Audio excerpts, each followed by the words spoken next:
டவுட்நெட் ஆப்பை இன்றே பதிவிறக்குங்கள். டவுட்நெட்டில் 6வது முதல் 12ஆம் வகுப்பு வரை கணிதம், இயற்பியல், வேதியியல் மற்றும் உயிரியல் பாடங்கள் சம்பந்தமான சந்தேகங்களுக்கு தீர்வு காணலாம். அதுவும் தமிழில் தீர்வு பெறலாம். உங்கள் கேள்வியை புகைப்படம் மட்டும் எடுங்கள், அதனை கிராப் செய்யுங்கள், உடனடியாக அதற்கான வீடியோ தீர்வை பெற்றிடுங்கள். டவுட்நெட் தமிழ் யூடியூப் சேனலை சப்ஸ்கிரைப் செய்து இது போன்ற பல வீடியோக்களை கண்டு மகிழுங்கள். ఇప్పుడు మనం పెయిర్ ఆఫ్ లీనియర్ ఈక్వేషన్కి రిలేట్ అయిన ప్రాబ్లమ్ సాల్వ్ చేద్దాం. క్వశ్చన్ ఏమి ఇచ్చారు, the pair of equations 3x + 2y = 5, 2x - 3y = 7 అనేవి ఏంటివి? కన్సిస్టెంటా, ఇన్కన్సిస్టెంటా, లేకపోతే ఇన్ఫినిటా, యూనిక్ సొల్యూషన్ అనేది ఫైండ్ అవుట్ చేయాలి. సో ఇక్కడ ఫస్ట్ గివెన్ ఏంటి, equations 3x + 2y = 5, next 2x - 3y = 7. So ఇది చూస్తే a1x + b1y + c1 = 0, a2x + b2y + c2 = 0 అనే ఫామ్లో ఉన్నాయా?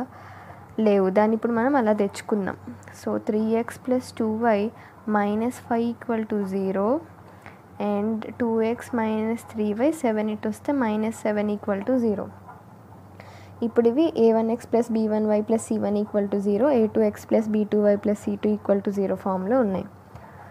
సో ఇక్కడ మనం a1 వాల్యూ ఎంత 3, b1 ఎంత 2, c1 చూస్తే -5 అండ్ అలాగే a2 ఎంత 2 అండ్ b2 ఎంత -3, c2 ఎంత -7. సో ఇప్పుడు చెక్ చేద్దాం.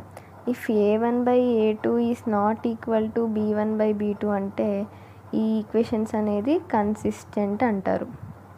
సో అలాగే a1/a2 = b1/b2 is not equal to c1/c2 అంటే ఇన్కన్సిస్టెంట్ అంటారు.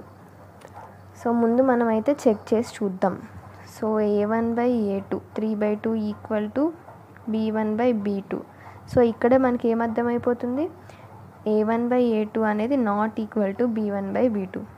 So therefore equations are consistent. So ఇక్కడ ఆప్షన్స్లో చెక్ చేద్దాం కన్సిస్టెంట్ అని. సో ఈక్వేషన్స్ ఆర్ కన్సిస్టెంట్ అని మనకు ఫస్ట్ ఆప్షన్ ఉంది.